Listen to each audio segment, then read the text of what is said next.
5 స్టేట్స్‌లో ఈరోజు elections results announcement జరిగింది. మెజారిటీ ఆఫ్ ద స్టేట్స్‌లో అయితే మాత్రం అంటే అప్రాక్సిమేట్‌లీ 5 స్టేట్స్‌లో ఒక 3 స్టేట్స్ వరకు అయితే మాత్రం బీజేపీ విన్ అయినట్టు మనకు తెలిసింది. అండ్ అదర్ 2 స్టేట్స్‌లో అయితే మాత్రం ఇప్పుడున్న రూలింగ్ పార్టీ ఏదైతే ఉందో దాన్ని చేంజ్ చేస్తూ కొత్త పార్టీ రూలింగ్‌లోకి అయితే మాత్రం వచ్చినాయి. సింపుల్ చెప్పాలంటే వెస్ట్ బెంగాల్‌లో బీజేపీ వచ్చింది. అండ్ తమిళనాడులో వచ్చేసరికి ఇప్పుడు present right now TVK party వచ్చినట్టు యాజ్ ఆఫ్ నౌ నేను ఎలక్షన్ వెబ్‌సైట్స్‌లో చూసినట్టయితే కనపడుతుంది. మోస్ట్‌లీ గవర్నమెంట్స్ చేంజ్ అయినాయి కాబట్టి డెఫినిట్‌గా ఎక్కడో ఒక దగ్గర డెవలప్‌మెంట్ కనపడుతుంది. అది మార్కెట్స్కి ఒక పక్క పాజిటివే కదా. మరి ఎందుకు మార్కెట్స్ ఈరోజు పాజిటివ్గా రియాక్ట్ అవ్వలేదు? ఒకనొక ఎక్స్టెంట్లోని ఈవెన్ నిఫ్టీ కానీ బ్యాంక్ నిఫ్టీ కానీ అన్నీ పాజిటివ్గానే రియాక్ట్ అయినాయి. కానీ దాని తర్వాత మార్కెట్స్లో కరెక్షన్ వచ్చింది. దానికి రీజన్స్ ఏంటి? మేజర్ రీజన్ అయితే మాత్రం మళ్ళీ ఇరాన్ వాళ్ళు యూఎస్ వార్షిప్స్ మీద అటాక్ చేశారని అప్డేట్స్ అయితే వస్తున్నాయి. మరి అటాక్స్ వల్ల క్రూడ్ ప్రైస్ పెరుగుతుంది కదా. ఆబ్వియస్లీ క్రూడ్ ప్రైస్ పెరిగింది. దానివల్ల మార్కెట్లో సడన్ ఫాల్ రావడం కూడా మనం చూడగలిగాం. ఇప్పుడు వచ్చిన ఫాల్ మీద తర్వాత యూఎస్ వాళ్ళ సైడ్ నుంచి కూడా కొన్ని అప్డేట్స్ వచ్చినాయి. ఆ అప్డేట్స్ మన మార్కెట్స్ క్లోజ్ అయిన తర్వాత వచ్చినాయి. ఆ అప్డేట్స్తో మార్కెట్స్కి మేబీ రికవరీ వస్తుందా లేకపోతే ఫాల్ అవుతుందా? First one. సెకండ్ వన్, ఈ ఎలక్షన్స్ వల్ల ఇప్పుడు ప్రెజెంట్ రైట్ నో తమిళనాడులో టీవీకే వెళ్ళడం వల్ల, వెస్ట్ బెంగాల్లో బీజేపీకి వెళ్ళడం వల్ల ఎలాంటి కైండ్ ఆఫ్ స్టాక్స్ పాజిటివ్గా ఇంపాక్ట్ పడే అవకాశాలు ఉన్నాయి. సేమ్ టైం వచ్చేసరికి ఏ స్టాక్స్లో మేబీ ఒకవేళ ఈ టైంలో పాజిటివ్ మూమెంటం మనం చూడగలుగుతాం. వాటి గురించి కూడా మనం మాట్లాడదాం.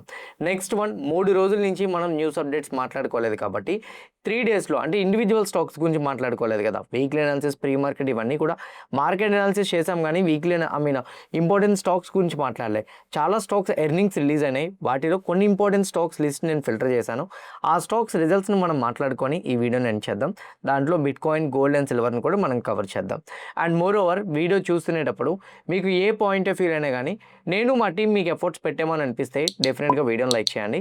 ఛానల్ ఇంకా సబ్స్క్రైబ్ చేసుకోకుండా వీడియో చూస్తూ ఉంటే ఛానల్ కూడా సబ్స్క్రైబ్ చేసుకోండి. ఇదే వీడియో మీ ఫ్రెండ్స్ ఆర్ మీ రిలేటివ్ షేర్ చేస్తే హెల్ప్ అవుతుంది అనుకుంటే వాళ్ళు కూడా షేర్ చేయండి. నా without any delay let's get into our daily market report. ఈరోజు ఓవరాల్గా మార్కెట్స్ ఎలా క్లోజ్ అయిన దాని గురించి చూసుకుంటే నిఫ్టీ 0.5% పాజిటివ్గా మూవ్ అయితే సెన్సెక్స్ 0.46% పాజిటివ్ సైడ్ మూవ్ అవ్వడం మనం చూసాం. బ్యాంక్ నిఫ్టీ 0.03% ఆల్మోస్ట్ న్యూట్రల్గా క్లోజ్ అయింది. బ్యాంక్ నిఫ్టీ క్లోజ్ అవ్వడానికి మీ అందరికీ తెలుసు. వెయిటేజ్ స్టాక్స్లో చూసుకుంటే కోటక్ బ్యాంక్ ఈరోజు 3% పైన ఫాలో అయింది. ఫిన్ నిఫ్టీ వచ్చేసరికి 0.6% నెగిటివ్ సైడ్ కరెక్షన్ వస్తే మిడ్ అండ్ స్మాల్ క్యాప్స్లో mid cap 0.75% higher side move అయింది. Small cap 0.7% higher side move అవడం అయితే మాత్రం మనం చూడగలిగాం. యాక్చువల్గా ఓవరాల్గా చూసుకుంటే అన్ని పాజిటివ్గానే క్లోజ్ అయినట్టు మనకు కనపడుతున్నాయి. కానీ ఒక్కసారి 15 మినిట్స్ టైం ఫ్రేమ్లోకి వెళ్ళి చూస్తే నిఫ్టీ, నేను 15 మినిట్స్ టైం ఫ్రేమ్లోకి వెళ్ళి చూపిస్తున్నాను చూడండి. అప్రాక్సిమేట్లీ 12 o'clockకి 15 మినిట్స్ టైం ఫ్రేమ్లోని నిఫ్టీ 50లో 24,220 నుంచి ఆల్మోస్ట్ 24,000 వరకు డిక్లైన్ వచ్చింది. 220 పాయింట్లు నెగిటివ్ సైడ్ అయితే మాత్రం కరెక్షన్ అవడం మనం చూసాం. నిఫ్టీలోని సడన్గా అంత నెగిటివ్ సైడ్ మూమెంటం రావడానికి రీజన్స్ ఏమైనా ఉన్నాయా? ఎస్ ఉన్నాయి. ఒక పక్క గ్లోబల్ మార్కెట్ సైడ్ నుంచి డౌ జోన్స్ నెగిటివ్గా కరెక్షన్ అవుతుంది. Same time European markets negative side correction అవుతున్నాయి. అండ్ కమోడిటీస్లో క్రూడ్ ప్రైస్ అయితే మాత్రం స్లోగా స్పైక్ అవుతుంది. అది మన మార్కెట్ని లోవర్ సైడ్ డ్రాగ్ చేస్తుంది అనేది నా ఒపీనియన్. అయితే ఆ న్యూస్ అప్డేట్స్ని సపరేట్గా అనాలిసిస్ చేసి చెప్తాను నేను మీకు. అంటే ఎందుకు ఇలా ఫాలో అయింది, ఫర్దర్గా ఇంకా ఫాలో అవడానికి అవకాశాలు ఉంటాయా, యూఎస్ ఏం అప్డేట్ ఇచ్చింది, ఇరాన్ ఎందుకు అటాక్ చేసింది, ఇరాన్ ప్రపోజ్ చేసిన పాయింట్స్ యూఎస్కి నచ్చలేదా ఏంటి అనేది న్యూస్ అప్డేట్స్ గురించి చెప్పినప్పుడు చెప్తాను. ఫస్ట్ టెక్నికల్గా అనాలిసిస్ చేస్తాను. అంటే నాకు ఓన్లీ ప్రైజ్ యాక్షన్ చార్ట్ ప్యాటర్న్స్తో మాత్రమే మార్కెట్ అనాలిసిస్ కావాలనుకున్న వాళ్ళకి ఫస్ట్ నేను బేస్డ్ ఆన్ టెక్నికల్ అనాలిసిస్ చెప్పేస్తాను. దాని తర్వాత ఈ టెక్నికల్ అనాలిసిస్కి న్యూస్ అప్డేట్స్ని కనెక్ట్ చేసి మార్కెట్ని ఇంకా బెటర్ వేలో ఎట్లా మనం అర్థం చేసుకోవాలన్న దాని గురించి ఆ తర్వాత చెప్తాను. టెక్నికల్గా చూసుకుంటే నిఫ్టీ ఈరోజు 0.5% అబౌవ్నే క్లోజ్ అయింది. కరెక్టే కదా. సో ఇప్పుడు ప్రెజెంట్ రైట్ నౌ చూస్తే నిఫ్టీని అనలైజ్ చేస్తునేటప్పుడు నిఫ్టీ 50లో ఉన్న వెయిటేజ్ స్టాక్స్ని కూడా మనం అనలైజ్ చేయాలి. వెయిటేజ్ స్టాక్స్లో మేజర్గా నిఫ్టీని ఇంపాక్ట్ చేసే వెయిటేజ్ స్టాక్స్ ఏంటి? Finance sector, Reliance, IT sector, same time వచ్చేసరికి Bharti Airtel, LNT, Hindustan Unilever and అట్లనే ఐటీసీ కంపెనీస్ వచ్చేసరికి మేజర్గా నిఫ్టీ 50లో 70% వెయిటేజ్ ఇవే అనమాట. సో అందుకే నేను రైట్ సైడ్ వాటి వెయిటేజ్ స్టాక్స్ని యాడ్ చేసి పెట్టుకుంటూ ఉంటాను. ఇందులో ఈరోజు మేజర్గా కరెక్షన్ అయిన స్టాక్ కోటక్ బ్యాంక్ 3% వరకు ఫాలో అయింది. దాని తర్వాత ఐటీ స్టాక్స్ ఏమో మిక్స్డ్లో ట్రేడ్ అయినాయి. అండ్ భారతీ ఎయిర్టెల్ 3% వరకు డిప్ వచ్చింది. ఎల్ఎన్టీ 2% మూమెంటం ఇచ్చింది. ఐటీసీ 1.2% డిక్లైన్ వస్తాయి. Hindustan Unilever liver 2.5%, Adani ports 5% వరకు మొమెంటం అయితే ఇవ్వడం చూసాం.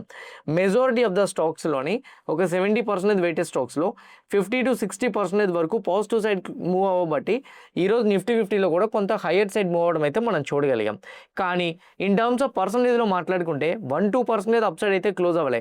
0.5 ఎప్పుడైనా 0.5, 0.3, 0.4 అంటే దాన్ని మనం కంప్లీట్గా న్యూట్రల్ క్లోజ్ అనొచ్చు. న్యూట్రల్ అంటే లైక్ 0.5% కన్నా తక్కువ ఉన్నవన్నీ కూడా న్యూట్రల్ అని అనుకోవచ్చు.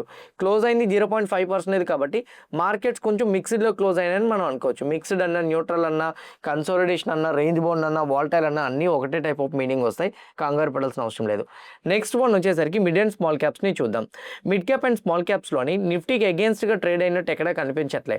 ఎప్పుడైనా గుర్తుపెట్టుకోండి, బిగ్ ప్లేయర్స్ ఎప్పుడైనా మార్కెట్లో షార్ట్ చేయాలనుకుంటే, అంటే మార్కెట్లో వాళ్ళ పొజిషన్స్ని తీసేయాలనుకుంటే, స్టాక్స్లో అయినా ఈవెన్ F&Oలో అయినా వాళ్ళు ఫస్ట్ మేజర్గా పొజిషన్స్ని అన్వైండ్ అయ్యేది ఎక్కువగా మిడ్ అండ్ స్మాల్ క్యాప్స్లోనే. నిఫ్టీకి అగేన్స్ట్గా మిడ్ అండ్ స్మాల్ క్యాప్లో ట్రేడ్ అయ్యి ఉంటే మనం డెఫినెట్గా అనుకునే వాళ్ళమి. కానీ మిడ్ అండ్ స్మాల్ క్యాప్స్ మీరు ఇక్కడ చూస్తే 0.75, 0.7. సో ఇవి కూడా కొంచెం పాజిటివ్గా మూవ్ అవడానికి ట్రై చేస్తున్నాయి కాబట్టి వరీ అవ్వాల్సిన అవసరం లేదు. Third one India VIX. Markets పాజిటివ్గా మూవ్ అవుతునేటప్పుడు విక్స్ కూడా పాజిటివ్ సైడ్ మూవ్ అవుతుంది అనుకోండి. ఈరోజు పెరిగిన మార్కెట్ ట్రాప్ అని మనం అనుకోవడానికి. విక్స్ పరంగా చూస్తే 0.87% ఇంకా నెగిటివ్ సైడ్ వచ్చింది. ఇంకోటి విక్స్ అబౌట్ 20కి వెళ్ళడం స్టార్ట్ అవుతుంటే అన్సర్టెనిటీస్ మార్కెట్లో రైజ్ అవుతున్నాయని అర్థం. కానీ విక్స్ పరంగా అయితే మాత్రం 0.87% అయితే ఉంది కాబట్టి వరీ అవ్వాల్సిన అవసరం అయితే లేదు. మరి ఓవరాల్గా నిఫ్టీని టెక్నికల్ బేస్డ్ చెప్పు, వెయిటెడ్ స్టాక్స్ ఏమో న్యూట్రల్ అన్నావు, మిడ్ అండ్ స్మాల్ క్యాప్స్ అగేన్స్ట్గా ట్రేడ్ అవ్వలేదు కాబట్టి వరీ అవ్వాల్సిన అవసరం లేదన్నావు, విక్స్ పెరగలేదు కాబట్టి వరీ అవ్వాల్సిన అవసరం లేదన్నావు. మరి మార్కెట్లో ఏం జరగచ్చు అని అంటే టెక్నికల్గా చూసుకుంటే ఇంపార్టెంట్ సపోర్ట్ లెవెల్ దగ్గర మనకి డే బిఫోర్ అంటే థర్స్డే వచ్చేసరికి ఒక క్లియర్ కట్గా డోజీ క్యాండిల్ ఫామ్ అయింది. సపోర్ట్ లెవెల్ దగ్గర నుంచి ఎప్పుడైనా కానీ మార్కెట్ రివర్స్ అవుతునేటట్టు ఇలా డోజీస్ కానీ లేదా స్పిన్నింగ్ బాటమ్ కానీ లేకపోతే హ్యామర్ క్యాండిల్స్ కానీ ఫామ్ అయినప్పుడు నెక్స్ట్ క్యాండిల్ ఏమవుతుంది అనేది మనం చూడాలి. ఈరోజు మనకి ఇప్పుడున్న క్యాండిల్లో చూసుకుంటే లాంగ్ టైల్ హయ్యర్ సైడ్ కనపడుతుంది. లాంగ్ టైల్ ఎప్పుడైతే హయ్యర్ సైడ్ కనబడుతుందో అది మనకి క్లియర్ ఇండికేషన్ సపోర్ట్ లెవెల్ దగ్గర మార్కెట్స్ వచ్చేసరికి వాల్టైల్గా ప్లే అవడానికి ట్రై చేస్తున్నాయని. నా వీటి ప్రకారంగా మనం మాట్లాడుకుంటే కరెంట్లీ నిఫ్టీ 50లో అయితే మాత్రం ఏదైతే వాల్టాలిటీ ఇప్పుడు ప్రెజెంట్ రైట్నో ఒక జోన్లో మనకి ఇక్కడ ఫామ్ అవుతుందో ఈ జోన్ నుంచి ఎక్కడికి డౌన్ సైడ్ రాలేదు, అప్ సైడ్ రాలేదు. సో మార్కెట్ కరెంట్లీ షార్ట్ టర్మ్లో రేంజ్ బౌండ్ మూమెంటం లేదా వాల్టైల్ మూమెంటం మనకి చూపెడుతుంది. సో దీన్ని బట్టి డైరెక్షన్ డిసైడ్ అవ్వలేం, కానీ ఫాలో అవుతుందా లేదనేది చెప్పచ్చు. ఫాలో అవ్వాలంటే ఒక సపోర్ట్ లెవెల్ దగ్గర మార్కెట్ కన్సాలిడేషన్ అవుతుంది కాబట్టి ఆ సపోర్ట్ జోన్ బ్రేక్ అవ్వాలి. బ్రేక్ అవ్వకపోతే ఇలా కన్సాలిడేషన్ అవుతూ స్లోగా పాజిటివ్ సైడ్ వెళ్ళిపోయినా మనం ఆశ్చర్యపోవాల్సిన అవసరం అయితే లేదు. సో ఇది ఎనదర్ పాయింట్ అయితే. నా నెక్స్ట్ వన్ వచ్చేసరికి గ్లోబల్ మార్కెట్ అప్డేట్స్ మాట్లాడదాం. ఈరోజు సెకండ్ హాఫ్లోని లిటిల్ బిట్ 12 తర్వాత ఫాలో అవడానికి వన్ ఆఫ్ ద రీజన్ ఏంటంటే ఇక్కడ చూడండి, వన్ ఆఫ్ ద రీజన్ పర్టికులర్గా ఈ రీజన్ అని నేను చెప్పను, మార్కెట్స్కి చాలా న్యూస్ అప్డేట్స్ మిక్స్డ్ అయ్యి ఉంటాయి కాబట్టి మేజర్ రీజన్ అంటే one of the major reason నేను మీకు చెప్తాను. సో డౌ జోన్స్ అయితే మాత్రం నెగిటివ్ సైడ్ టర్న్ అవడం స్టార్ట్ అయింది. డౌ జోన్స్ ఎందుకు నెగిటివ్ సైడ్ టర్న్ అయింది, ఈవెన్ యూరోపియన్ మార్కెట్స్ కూడా నెగిటివ్ సైడ్ టర్న్ అయినాయి. కారణం ఏంటి? బికాజ్ క్రూడ్ ఆయిల్ ఈరోజు మళ్ళీ 2.3% స్పైక్ అయింది. క్రూడ్ ఆయిల్ WTI అయితే మాత్రం 1.3% స్పైక్ అయింది. Crude and Brent crude oil WTI రెండు కూడా ఏదైతే పాజిటివ్ సైడ్ స్పైక్ అవుతున్నాయో ఆబ్వియస్లీ క్రూడ్ ప్రైస్ స్పైక్ అవుతున్నప్పుడు గోల్డ్ అండ్ సిల్వర్ డిక్లైన్ అయ్యేటట్టు జరుగుతుంది. అందుకే గోల్డ్లో 1.3% డిక్లైన్ అయితే సిల్వర్లో 2.5% డిక్లైన్ అవ్వడం మనం చూసాం. Currently crude oil WTI Brent oil రెండు కూడా పెరగడానికి రీజన్ ఒక అప్డేట్ ఉందండి. గ్లోబల్ పరంతో పాటు అంటే ఇవి పెరగడానికి ఒక అప్డేట్ అయితే మాత్రం ఉంది. అదేంటంటే ఈరోజు నేను ఒక న్యూస్ అప్డేట్ చూసినప్పుడు US వార్ షిప్స్ అనేవి ఇరాన్ స్ట్రైట్ ఆఫ్ హార్మోజ్ దగ్గర అయితే మాత్రం వెళ్తున్నట్టు కనపడుతున్నాయంట. ఎందుకంటే చాలా వరకు స్ట్రైట్ ఆఫ్ హార్మోజ్ని కంట్రోల్ చేసుకుంటామని US వాళ్ళు స్టేట్మెంట్స్ చేస్తున్నారు. ఇందులో ఎక్కడ US వాళ్ళు స్ట్రైట్ ఆఫ్ హార్మోజ్ని కంప్లీట్గా స్వాధీనం చేసుకుంటారని, ఇరాన్ షిప్స్ని వెళ్లకుండా ఇంకా ఎన్ని రోజులు అడ్డుకుంటారని చెప్పి ఇరాన్ వాళ్ళు US వార్ షిప్స్ని 2 కూల్ చేశాము, ఇది కేవలం ట్రైలర్ లాంటిదే, కంప్లీట్గా మూవీ అయితే మాత్రం ఫర్దర్గా మేము చూపిస్తాము, ఒకవేళ కానీ మీరు ఆ వార్ షిప్స్ని కానీ స్ట్రైట్ ఆఫ్ హార్మోజ్ రేడియస్లో కానీ కంటిన్యూ చేస్తాయని చెప్పి ఇరాన్ వాళ్ళు వార్నింగ్ ఇచ్చి అటాక్ అయితే చేశారు. దీన్ని యూఎస్ వాళ్ళు డినై చేశారు. మా యొక్క ప్రెజెంట్ రైట్ ఇరాన్ మిసైల్స్ రావడం, మా వార్షిప్స్ని కొట్టడం అనేది కేవలం అవాస్తవం. మా సైడ్ నుంచి అయితే మాత్రం మేము చూసుకుంటే ఇరాన్ మిసైల్స్ వచ్చినా కానీ మేము దాన్ని ధీటుగా అడ్డుకున్నాం. అండ్ ఇంకోటి ఏంటంటే మా షిప్స్ని ఎవరు కూల్చలేదు. మేము ఎప్పటికీ కూడా స్ట్రైట్ ఆఫ్ హార్మోజ్ నుంచి ఇరాన్ షిప్స్ వెళ్ళడానికి అయితే అంగీకరించాము. అండ్ డెఫినెట్గా పీస్ డీల్ జరిగిన తర్వాతనే అలాంటివన్నీ జరుగుతాయి. ముందు జరుగుతాయని మాత్రం మీరు పెట్టుకోవద్దు. మేము ఇంకో సీ రూట్ని స్ట్రైట్ ఆఫ్ హార్మోజ్ నుంచి వెళ్ళడం కోసం ఇంకో సీ రూట్ని ఐడెంటిఫై చేస్తున్నాం. అందరికీ కూడా ఫ్లెక్సిబుల్గా ఉండేటట్టు మ్యాక్సిమం చేయడానికి ప్రయత్నిస్తాం. కానీ ఇరాన్ షిప్స్ అయితే మాత్రం మేము వెళ్ళనివ్వమని చెప్పి యూఎస్ సైడ్ నుంచి కొన్ని అప్డేట్స్ అయితే మాత్రం వచ్చినాయి. అటాక్ జరిగిందని ఇరాన్ చెప్తుంటే, వార్ షిప్స్ని డ్యామేజ్ చేశామని ఇరాన్ చెప్తుంటే, మిసైల్స్ వేసామని ఇరాన్ చెప్తుంటే, యూఎస్ వాళ్ళు ఏ మిసైల్స్ మా మీదకి రాలేదు, బట్ మేము అడ్డుకోగలిగాం. అండ్ ఇంకోటి ఏంటంటే యూఎస్ వాళ్ళు కూడా ఇరాన్కి అయితే మాత్రం ఎకనామిక్ పరంగా ఇంకా ప్రెజర్ని తీసుకొస్తాము అండ్ మేబీ ఇది కంటిన్యూ అవుతుంది అని మీరు అనుకుంటే కేవలం 30 రోజుల్లోపే మొత్తం క్లియర్ చేస్తామని యూఎస్ మళ్ళీ స్టేట్మెంట్ చేసింది. ఈ స్టేట్మెంట్స్ వల్ల మార్కెట్స్ చాలా వాలటైల్గా మళ్ళీ రియాక్ట్ అవ్వడం స్టార్ట్ అయినాయి. ఇంకోటి ఏంటంటే ఈ అటాక్స్ అనేది జరుపుకున్నారా లేదని పక్కన పెడితే స్ట్రైట్ ఆఫ్ హార్మోజ్ దగ్గర టెన్షన్ అయితే వీళ్ళిద్దరు కలిపి క్రియేట్ చేస్తున్నారనే పాయింట్తో ఏ షిప్స్ కూడా స్ట్రైట్ ఆఫ్ హార్మోజ్ నుంచి వెళ్ళట్లేదు. ఈ వెళ్ళకపోవడం ఆయిల్ సప్లైస్ అనేది ఇప్పటికీ డిస్రప్షన్ జరుగుతుంది కాబట్టి ఆయిల్ ప్రైజెస్ పెరిగిపోతున్నాయి. బేసిక్గా ఇద్దరి మధ్య పీస్ డీల్ జరగడం కోసం ఇరాన్ 14 పాయింట్లు పీస్ డీల్ పంపించింది. ఆ 14 పాయింట్స్ మీరు ఇక్కడ చూస్తే నేను మార్నింగ్ ప్రీ మార్కెట్లో కూడా నేను చెప్పాను. 14 పాయింట్లు పెట్టిన దాంట్లో పాత అంటే ముందు పంపించిన పాయింట్స్ ఏవైతే ఉన్నాయో సేమ్ అవే పాయింట్స్ ఇప్పుడు కూడా ఉన్నాయి. పెద్దగా చేంజ్ ఏం లేదు వాటిలో. ఆ చేంజెస్ ఏం లేకపోవడంతో ట్రంప్ కూడా నాకైతే మాత్రం దీన్ని యాక్సెప్ట్ చేయడానికి సాటిస్ఫాక్షన్ రావట్లేదు, ఓకే డిస్కస్ చేసి మాట్లాడదామని చెప్పిన తర్వాత యూఎస్ వాళ్ళు అయితే మాత్రం ఎప్పటికీ కూడా అంటే రిప్లై ఇచ్చారు అని చెప్పి ఇరాన్ వాళ్ళు చెప్తున్నారు. పాకిస్తాన్ మీడియాకి రిప్లై ఇచ్చారు, మేము పాకిస్తాన్ మీడియాతో మాట్లాడి మేము తర్వాత న్యూస్ టెలికాస్ట్ చేస్తాము, కంగారు పడొద్దని ఇరాన్ వాళ్ళు అయితే చెప్పారు. మరి అలా చెప్తున్నప్పుడు ఇరాన్ వాళ్ళు ఎందుకు యూఎస్ వార్షిప్స్ మీద అటాక్ చేశారు, ఇది ఒక క్లారిటీ రావాల్సింది అయితే మాత్రం ఉంది. స్టిల్ ఇప్పటికీ స్ట్రైట్ ఆఫ్ హార్మోజ్లో అయితే మాత్రం ఆ టెన్షన్స్ క్రియేట్ అవడంతో అండ్ క్రూడ్ ఆయిల్ పెరిగింది, మార్కెట్లో సడన్ డిప్ అయితే మాత్రం వచ్చింది. మరి ఎందుకు క్రాష్ అవ్వదని అడగచ్చు. ఒక న్యూస్కి ఒకసారే మార్కెట్ రియాక్ట్ అవుతుంది, మల్టిపుల్ టైమ్స్ రియాక్ట్ అవ్వదు. కరోనా ఫస్ట్ టైం వచ్చినప్పుడు స్టాక్ మార్కెట్ 40% పడింది. సెకండ్ టైం కరోనా వచ్చినప్పుడు డెత్ రేట్ ఎక్కువగా ఉంది, కానీ స్టాక్ మార్కెట్ కేవలం 8 to 10% మాత్రమే పడింది. థర్డ్ టైం కరోనా వచ్చినప్పుడు 3% పడింది. తర్వాత కరోనా వస్తుందనంటే వ్యాక్సిన్స్ ఉన్నాయి కదా, భయం ఏముంది అని అంటున్నారు. ఎగ్జాక్ట్లీ వార్ జరిగినప్పుడు కూడా సప్లై డిస్ట్రప్షన్స్ అవుతాయని ఫస్ట్ టైం తెలిసింది. దానికి తగ్గట్టుగా ప్లానింగ్ అప్పుడు ఏ గవర్నమెంట్ దగ్గర లేదు, ఏ కంట్రీ దగ్గర కూడా లేదు. ఇప్పుడు ప్రెజెంట్ రైట్నో ప్రతి కంట్రీ కూడా వాళ్ళకంటూ ఒక ప్లాన్ బి ఉంది, వాటిని యాక్టివేట్ చేయడానికి సిద్ధంగా కూడా ఉన్నారు. వీటి వల్ల ఈ వార్ ఫర్దర్గా జరిగినా కానీ మార్కెట్స్ డిస్టర్బ్ అవుతాయని అనుకుంటే దానికి తగ్గట్టుగా వాళ్ళు స్టెప్స్ వేయడానికి రెడీగా ఉన్నారు. కాబట్టి మార్కెట్ రెండోసారి అంత అగ్రెసివ్గా రియాక్ట్ అవ్వట్లేదు. కానీ వాలటైల్గా ఎందుకు రియాక్ట్ అవుతుందని అనొచ్చు. ఇంపాక్ట్ అయితే ఉంటుంది, కానీ లిటిల్ బిట్ ఇంపాక్ట్ అనేది ఉంటుంది. రిజల్ట్స్ నెగిటివ్గా వస్తాయని ఆల్రెడీ మార్కెట్స్ తెలిసిపోయినప్పుడు మళ్ళీ రిజల్ట్స్ నెగిటివ్ వస్తాయని స్టేట్మెంట్స్ వచ్చినా దానికి రియాక్ట్ అవ్వదండి.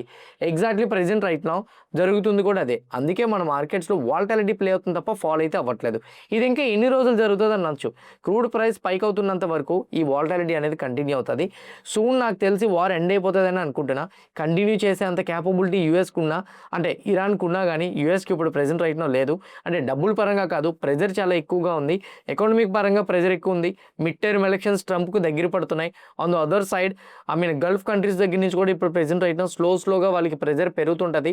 ఇవన్నీ పరంగా క్యాలిక్యులేషన్ వేసుకుంటే మాత్రం యూఎస్ ఈ యుద్ధాన్ని చాలా బిగ్ ఫైట్ వేలో ఇచ్చి ముందుకు తీసుకువెళ్ళడం కష్టం అనేది నా ఒపీనియన్. మరి ఇక్కడి నుంచి మార్కెట్ బౌన్స్ అయిపోతుంది అని అంటే వారు ఎప్పుడు ఎండ్ అవుతుందో ఆర్ ఎండ్ అయ్యే సిగ్నల్స్ ఎప్పుడైతే వస్తాయో అక్కడి నుంచి బౌన్స్ అవడానికి అవకాశాలు ఉంటాయి.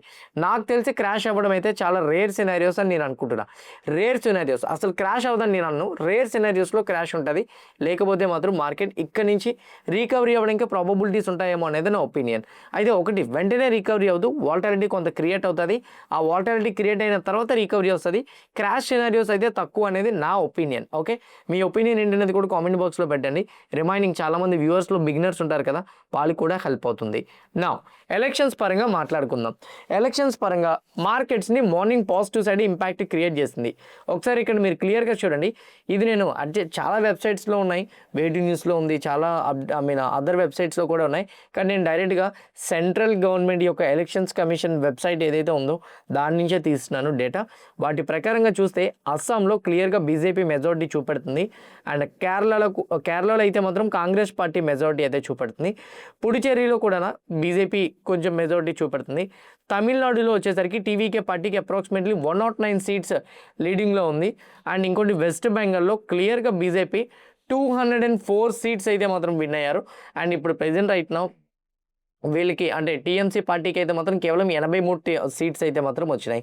వెస్ట్ బెంగాల్లోని స్ట్రాంగ్ మూమెంటం రావడంతో 2 థింగ్స్ ఉన్నాయండి. ఒకటి, వెస్ట్ బెంగాల్లో ఇప్పుడు present right now port side ఏవైతే ఉన్నాయో ఆ డెవలప్మెంట్స్, కొత్త ఇన్ఫ్రా డెవలప్మెంట్స్, సేమ్ టైం వచ్చేసరికి వెస్ట్ బెంగాల్ ఇప్పుడు చేంజ్ అయింది కాబట్టి, బీజేపీ వచ్చింది కాబట్టి ఎక్కువ బీజేపీ ఫోకస్ చేసినవి ఏంటి, ఇన్ఫ్రా. ఓకే, ఎక్కువ బీజేపీ ఫోకస్ చేసింది అయితే మాత్రం infra. This the first one. Second one వచ్చేసరికి బీజేపీ ఎక్కువగా ఈ ఇంపోర్టెంట్ ఎక్స్పోర్ట్స్ మీద కూడా ఎక్కువగా బెనిఫిట్స్ ఇస్తూ ఉంటుంది. So that is the second point. And third one వచ్చేసరికి గవర్నమెంట్ చేంజ్ అయినప్పుడు కొత్త డెవలప్మెంట్స్ ఏవైతే ఉన్నాయో వీళ్ళు మేనిఫెస్టోలో ఇచ్చినవి అవి ఇంప్లిమెంటేషన్ చేయడానికి ట్రై చేసేటప్పుడు కూడా మోస్ట్లీ ఎఫ్ఎంసీజీ సెక్టార్ కూడా బెనిఫిట్గా మారే అవకాశాలు ఉంటాయి. వీటి వల్ల ఈరోజు నేను ఒక లిస్ట్ చూసిన దాని ప్రకారంగా అయితే మాత్రం ఏ స్టాక్స్ మేజర్గా లాభపడతాయి అని దాని గురించి చూసుకుంటే శ్రీరామ్ ప్రాపర్టీస్. యాక్చువల్గా శ్రీరామ్ ప్రాపర్టీస్ కంపెనీ పెరగడానికి కారణం ఏంటంటే శ్రీరామ్ ప్రాపర్టీస్ వాళ్ళు కోల్కతాలోని శ్రీరామ్ గ్రాండ్ సిటీ అనే సిటీని అయితే మాత్రం బిల్డ్ చేద్దాం అనుకుంటున్నారు. ఉత్తర్పారా అని చెప్పే ప్లేస్లో అప్రాక్సిమేట్లీ 314 ఏకర్స్ అనమాట. ఆ ఏకర్స్లో శ్రీరామ్ ప్రాపర్టీస్ వాళ్ళు అయితే మాత్రం రెసిడెన్షియల్ కమ్యూనిటీ కన్స్ట్రక్షన్ చేద్దాం అనుకుంటున్నారు. దానికి ఇప్పుడు ప్రెజెంట్ రైట్ నౌ గవర్నమెంట్ వచ్చినప్పుడు డెఫినెట్గా ఇన్ఫ్రా డెవలప్మెంట్లో ఎక్కువగా బీజేపీ ఫోకస్ చేస్తుంది కాబట్టి శ్రీరామ్ ప్రాపర్టీస్ కంపెనీ మ్యాక్సిమం పెరగడానికి అవకాశాలు ఎక్కువ ఉంటాయి.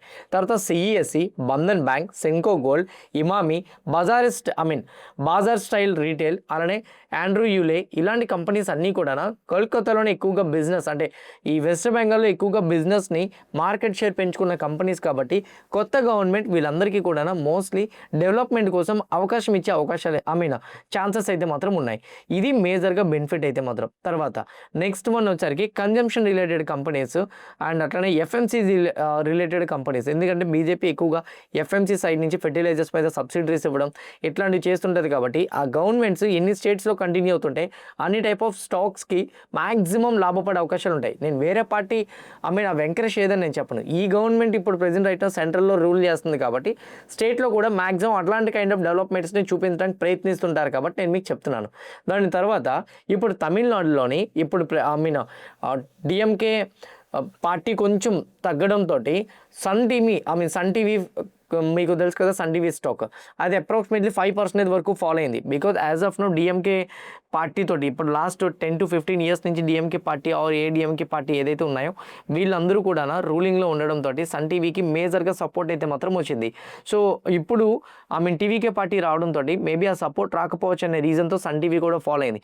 మేబీ సన్ టీవీకి టీవీకే పార్టీ వాళ్ళు కానీ ఒకవేళ ప్రాపర్ రెస్పాన్స్ ఇస్తూ ప్రాపర్గా సపోర్ట్ చేయగలిగితే, సన్ టీవీని ఎంకరేజ్ చేయగలిగితే మళ్ళీ ఆ స్టాక్ పెరగడానికి అవకాశాలు ఎక్కువగా ఉంటాయి.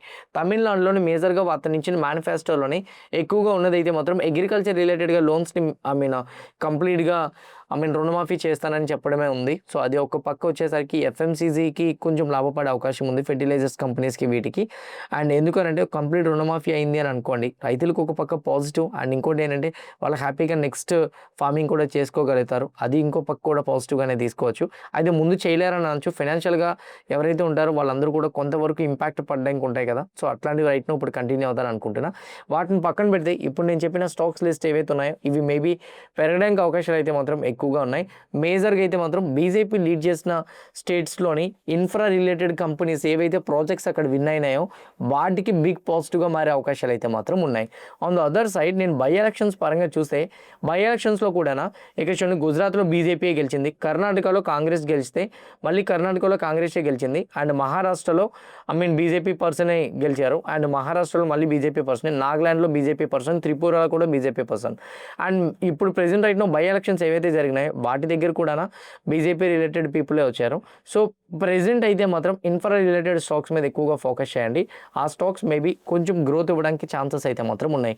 మేజర్గా రియల్ ఎస్టేట్ రిలేటెడ్ కంపెనీస్లో గ్రోత్ ఇచ్చే ప్రాబబిలిటీస్ ఉన్నాయి.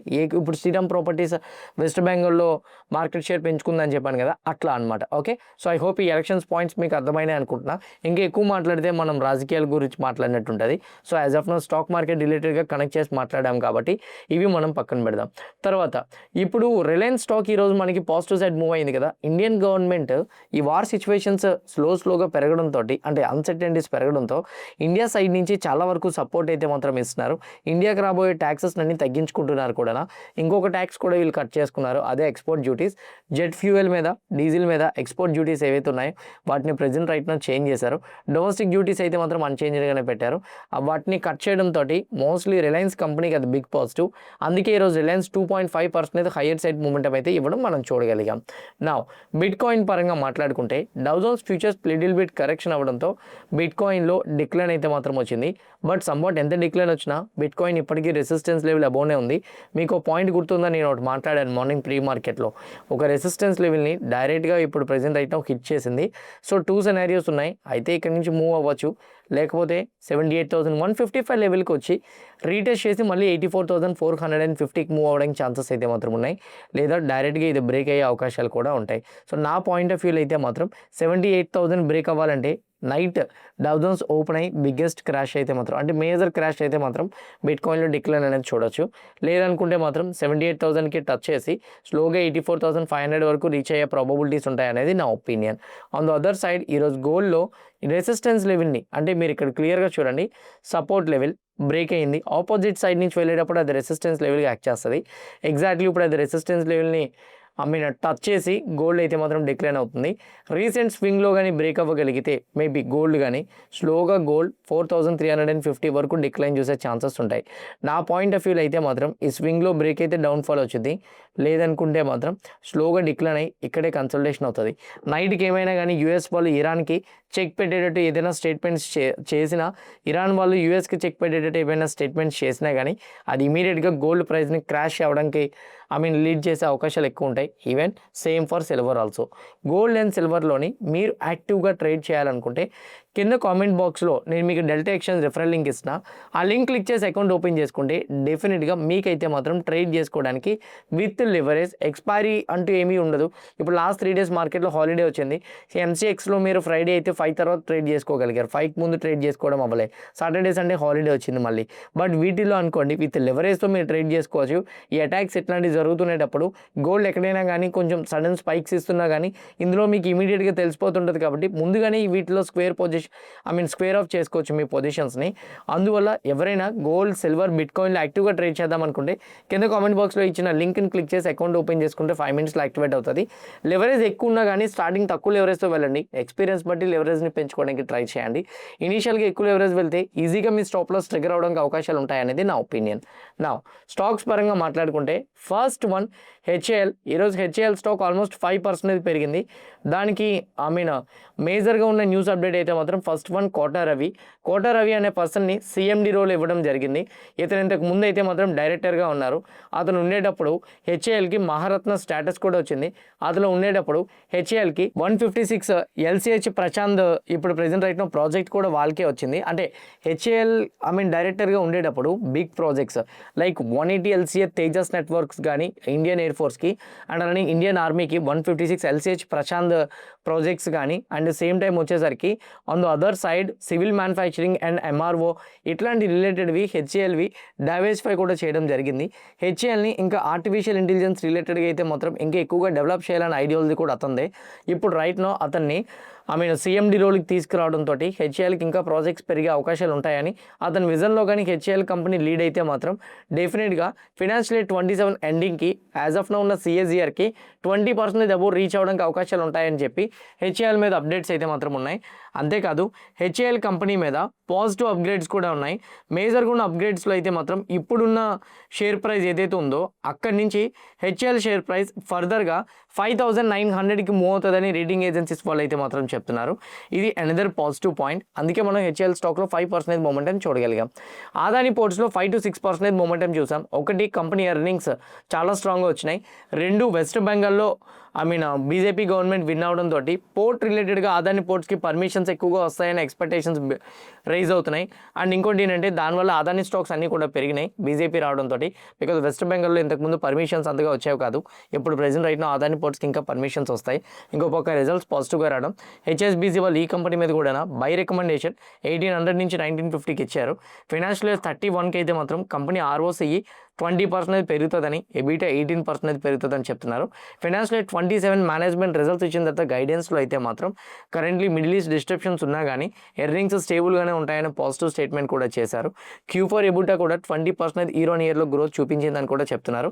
షార్ట్ టర్మ్లో టార్గెట్ ప్రైస్ని పెంచుకున్న ROE అయితే మాత్రం ప్రాపర్గా మెయింటైన్ చేయగలుగుతుందనే అప్డేట్స్ కూడా ఇచ్చారు. On the other side Adani ఇంటి కంపెనీ ఈరోజు 3.5% పెరిగింది. Majority of the Adani stocks అన్నీ పెరిగినాయి, మీ అందరికీ తెలుసు. బికాజ్ వెస్ట్ బెంగాల్లో బీజేపీ విన్ అవ్వడం కొంతవరకు వాళ్ళకి బిజినెస్ పెంచుకునే అవకాశాలు కూడా ఉంటాయి అదానీ వాళ్ళకి. ఆన్ ద అదర్ సైడ్ ఎర్నింగ్స్లో అదానీ ఇంటి యొక్క నెంబర్స్ కూడా పాజిటివ్గా వచ్చినాయి. ఇయర్ ఆన్ ఇయర్లో 26,966 నుంచి 32,439కి ఇంప్రూవ్ అయింది. బాటమ్ లైన్లో 4,115 crores నుంచి అయితే మాత్రం -167 crores వచ్చింది. ఇక్కడ లాస్ వచ్చిందని మీరు అనుకోవచ్చు. యాక్చువల్గా లాస్ పరంగా చూసుకుంటే వీళ్ళకి అదర్ ఇన్కమ్లో నెంబర్ అయితే మాత్రం మిస్ అయింది. దాన్ని పక్కన పెడితే రెస్ట్ నెంబర్స్ అన్నీ కూడా బాగానే వచ్చినాయి. సో ఇంకోటి ఏంటంటే అదానీ ఇంటికి ఎక్స్పెక్టేషన్స్ని నెంబర్స్ని బ్రేక్ చేసి మరి వచ్చింది. On the other side Adani ఇంటికి ఈ ఎలక్షన్స్ రిజల్ట్స్ కూడా కొంచెం బూస్టప్ అయింది. అందుకే మనం పాజిటివ్ సైడ్ మొమెంటం చూడగలిగాం. ఆస్టర్ డిఎం 5% మొమెంటం చూసాం. ఒకటి, రేటింగ్ ఏజెన్సీస్ ఈ కంపెనీ మీద పాజిటివ్ రేటింగ్స్ ఇచ్చారు. రెండు, కంపెనీ యొక్క ఎర్నింగ్స్ కూడా పాజిటివ్గానే వచ్చినాయి. ఇయర్ ఆన్ ఇయర్లో 1,000 crores నుంచి 1,182 crores టాప్ లైన్ ఇంప్రూవ్ అయింది. 18% నుంచి 19%కి ఆపరేటింగ్ ప్రాఫిట్ మార్జిన్ కూడా పెరిగింది. 86 crores నుంచి 156 crore కూడా వెళ్ళింది. Top line, bottom line, operating profit margins improve అవ్వడం, క్వార్టర్ అండ్ క్వార్టర్లో మంచి ఇంప్రూవ్మెంట్ కనిపించడంతో ఆస్టర్ డిఎం హెల్త్ కేర్ కంపెనీలో కూడా హయ్యర్ సైడ్ మొమెంటం చూడగలిగాం. Equitas small finance company morning gap అప్తో ఓపెన్ అయింది. ఓపెన్ అయిన తర్వాత గ్యాప్ అప్ అండ్ రన్ అయింది, కానీ తర్వాత లిటిల్ బిట్ డిక్లైన్ అయింది. గ్యాప్ అప్ అండ్ రన్ అవ్వడానికి రీజన్ కంపెనీ సైడ్ నుంచి వచ్చిన నెంబర్సే. ఇయర్ ఆన్ ఇయర్లో 1644 crores నుంచి 1836 crore ఇంప్రూవ్ అయింది. బాటమ్ లైన్లో 42 crores నుంచి 213 crore పెరిగింది. సో ఆల్మోస్ట్ 4 to 5 times పెరిగింది. క్వార్టర్ అండ్ క్వార్టర్లో కూడా ఇంప్రూవ్మెంట్ వచ్చింది. ఫైనాన్షియల్ మార్జిన్ +1% వచ్చింది. లాస్ట్ 15 quarterliesలో లాస్ట్ 10 quarterliesలో అన్ని నెగిటివ్గానే వచ్చినాయి. ఇప్పుడు ప్రెజెంట్ రైట్ నో పాజిటివ్గా వచ్చింది. మేజర్గా asset quality last time gross NPA 2.89% ఉంటే ఈసారి 2.6% వచ్చింది. 0.98% ఉంటే లాస్ట్ టైం, ఈసారి 0.72% వచ్చింది. Top line, bottom line asset qualities improve అవడంతో ఈక్విటీ స్మాల్ ఫైనాన్స్లో బ్యాంక్లో కూడా మనం గ్రోత్ చూసాం. ఎన్ఎస్డిఎల్ కంపెనీ ఎర్నింగ్స్ వచ్చినాయి. ఎన్ఎస్డిఎల్ ఎర్నింగ్స్లో లాస్ట్ టైంతో కంపేర్ చేసుకుంటే ఈసారి 364 నుంచి 458 వచ్చింది. కానీ కంపెనీ డిక్లైన్ అవ్వడానికి one of the reason operating profit margin. Last time operating profit margin 25% ఉంటే ఈసారి 22% వచ్చింది. బాటమ్ లైన్ ఇంప్రూవ్ అయినా కానీ ఇక్కడ మనకి టాప్ లైన్లోని ఆపరేటింగ్ ప్రాఫిట్ మార్జిన్స్లో పెద్దగా ఇంప్రూవ్మెంట్ కనిపించకపోవడంతో మనకి ఎన్ఎస్డిఎల్ కంపెనీలో డిక్లైన్ అయితే మాత్రం మనం చూడగలిగాం. సిడిఎస్ఎల్ కంపెనీలో అప్రాక్సిమేట్లీ 3% ఫాలో అయింది. సేమ్ ఎన్ఎస్డిఎల్ లాగానే సిడిఎస్ఎల్ కూడా నాకు అనిపించింది. ఎందుకంటే నెంబర్స్ పరంగా చెక్ చేసుకుంటే టాప్ లైన్ 224 నుంచి 263, కానీ ఆపరేటింగ్ ప్రాఫిట్ మార్జిన్ 49% నుంచి 44%కి అయితే మాత్రం డిక్లైన్ అయింది. బాటమ్ లైన్లో 100 నుంచి అయితే మాత్రం 80కి డిక్లైన్ అయింది. Operating profit margin, bottom line రెండు డిక్లైన్ అయినాయి. క్వార్టర్ అండ్ క్వార్టర్లో కూడా సిడిఎస్ఎల్లో డిక్లైన్ అయితే మాత్రం వచ్చింది. అందుకే మనం ఫాలో అయితే మాత్రం సిడిఎస్ఎల్లో ఫర్దర్గా చూడగలిగాం. డీమార్ట్లో 5% ఫాలో అయింది కదా. నాకు డీమార్ట్లో నెంబర్స్ అయితే మాత్రం బాగానే అనిపించినాయి, కానీ ప్రాఫిట్ మార్జిన్లోనే లాస్ట్ 2 quarters నుంచి అంత పాజిటివ్గా అయితే మాత్రం రాలేదు. ఎందుకంటే లాస్ట్ టైం చూడండి 6%, ఈసారి 7. మళ్ళీ క్వార్టర్ అండ్ క్వార్టర్లో డిక్లైన్ వచ్చింది. టాప్ లైన్ మళ్ళీ ఇంప్రూవ్ అయింది. 14,872 నుంచి 17,684, 551 నుంచి 656, కానీ క్వార్టర్ అండ్ క్వార్టర్లో 856 crores నుంచి 656 crores డిక్లైన్ అయింది. అండ్ ఇంకోటి డిమార్ట్ 500 stores మార్క్ కూడా రీచ్ అయింది. బట్ కాకపోతే పెర్ స్క్వేర్ ఫీట్ ఎర్నింగ్ పరంగా చూసుకుంటే డిమార్ట్గా పెర్ స్క్వేర్ ఫీట్ ఎర్నింగ్లో కూడా డిక్లైనే వచ్చింది. రిజల్ట్స్ రాకముందు బాగా పెరిగిపోవడం ఉండడంతో ఈరోజు ఈ స్టాక్లో అంత పాజిటివ్ మూమెంటం అయితే మాత్రం మనం చూడలేకపోయాం. కానీ డిమార్ట్ నెంబర్స్ మరీ అంత నెగిటివ్గా క్యాలిక్యులేట్ చేస్తే అంత అలాగైతే మాత్రం రాలేదు. పిఈ రేషియో కొంచెం ఎక్కువగా ఉంది ఎర్నింగ్తో కంపేర్ చేసుకుంటే, క్వార్టర్లీ ఎర్నింగ్తో కంపేర్ చేసుకుంటే. అందువల్ల next one Lal path lab 15% పైనే పెరిగింది. లాల్ పాత్ ల్యాబ్ ఎర్నింగ్స్ కూడా వచ్చినాయి. ఇంకోటి లాల్ పాత్ ల్యాబ్ మీద పాజిటివ్ రేటింగ్స్ కూడా వచ్చినాయి. సో అది కూడా one of the reason Lal path lab స్ట్రాంగ్గా పెరగడానికి. క్వార్టర్ అండ్ క్వార్టర్లో చూడండి 603 crore నుంచి 703 crore. Top line year on ఇయర్లో అయితే మాత్రం మంచి ఇంప్రూవ్మెంటే వచ్చింది. ఆపరేటింగ్ ప్రాఫిట్ మార్జిన్ 28 నుంచి 27 న్యూట్రల్. బట్ ఇక్కడ చూడండి 156 crore నుంచి అయితే మాత్రం 132 crore. But one thing, Lal path lab యొక్క ఎర్నింగ్స్ మీద వీక్ ఎక్స్పెక్టేషన్స్ ఉన్నాయి. ఈ వీక్ ఎక్స్పెక్టేషన్స్లో నెంబర్స్ కొంచెం డిక్లైన్ అయ్యి వచ్చినా కానీ సో అనుకునే దానికన్నా ఎక్కువ రావడంతో ఈరోజు లాల్ పథ్ ల్యాబ్ స్టాక్స్లో హయ్యర్ సైడ్ మూమెంటం కనిపించింది. ఇంకోటి లాల్ పథ్ ల్యాబ్ కంపెనీ మీద మార్గన్ స్టాన్లే వాళ్ళు ఓవర్ వెయిట్ రికమెండేషన్ ఇస్తూ 1765 నుంచి 1890కి ఇంక్రీజ్ చేశారు. గోల్డ్మ్యాన్ సాచ్ వాళ్ళు మాత్రం సెల్ టార్గెట్ ఇస్తూ 1275 నుంచి 1300కి అయితే మాత్రం ఇచ్చారు. బట్ కాకపోతే మేనేజ్మెంట్ గైడెన్స్ కూడా కొంచెం పాజిటివ్గా ఉండడంతో లాల్ పథ్ ల్యాబ్లో హయ్యర్ సైడ్ మూమెంటం అయితే చూడగలిగాం. ఏథర్ స్టార్టింగ్ డిక్లైన్ అయింది, కానీ దాని తర్వాత ఏథర్ కంపెనీ పెరిగింది.